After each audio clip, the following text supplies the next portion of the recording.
Let us see the question. A swimmer can swim in a still water with the speed of v and river flowing with velocity v by 2.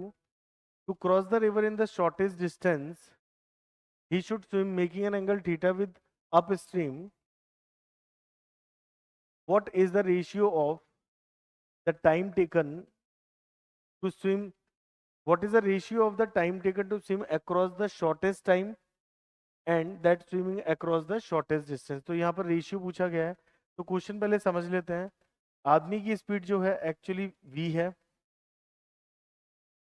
Up stream मान लेते हैं, river का flow ये है, इसकी speed है v by 2, और वो अप स्ट्रीम की डायरेक्शन ये होती है भाई, ये डाउन स्ट्रीम है, ये अप स्ट्रीम है, इससे वो मूव कर रहा है। देखिए यहाँ पर क्या बोला है, swimmer can swim in still water with the speed v, river flowing with the speed v by 2, ये रिवर की स्पीड है।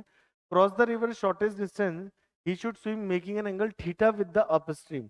तो ये अप स्ट्रीम की डायरेक्शन है, यहाँ से एंगल कितना ले लिया आपने, थीटा ले लिया। What is the ratio of the time taken to swim across the shortest time, तो शॉर्टेस्ट टाइम के लिए तो यहाँ पर जो रेशियो चाहिए वो t1 एंड t2, यहाँ पर हम रखेंगे शॉर्टेस्ट टाइम और यहाँ पर रखेंगे shortest time and that is swimming across the shortest distance, यहाँ पर रखेंगे शॉर्टेस्ट डिस्टेंस। ये दो चीजें आपको करनी है, ठीक है। तो इसकी कंपोनेंट कर लेते हैं। तो एक तो आ जाएगा बच्चों v cos थीटा और इस डायरेक्शन में आ जाएगा v sin थीटा, ठीक है।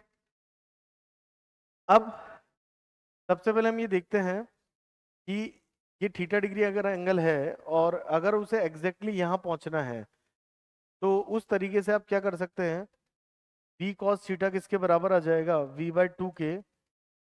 तो cos थीटा आपका आ जाएगा बच्चों 1 बाई 2 और थीटा आ जाएगा आपका 60 डिग्री, ठीक है।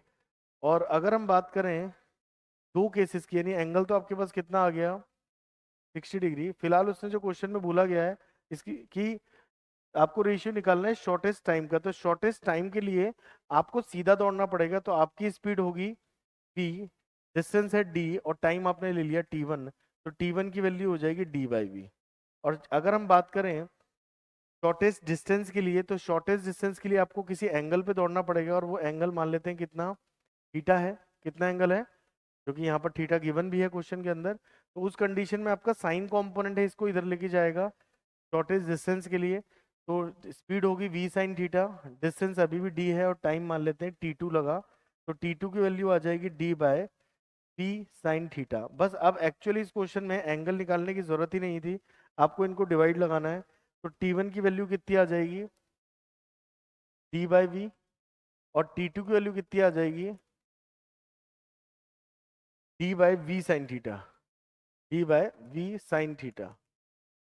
d से d और v से v कैंसिल आउट हो गया, तो t1 बाई t2 आपका हो जाएगा सीधा सीधा साइन थीटा। और अगर साइन थीटा की वैल्यू पूछता तो यहाँ पर 60 डिग्री भी एंगल आ जाता। तो सही आंसर क्या हो जाएगा इसमें, सेकंड इसका सही आंसर होगा।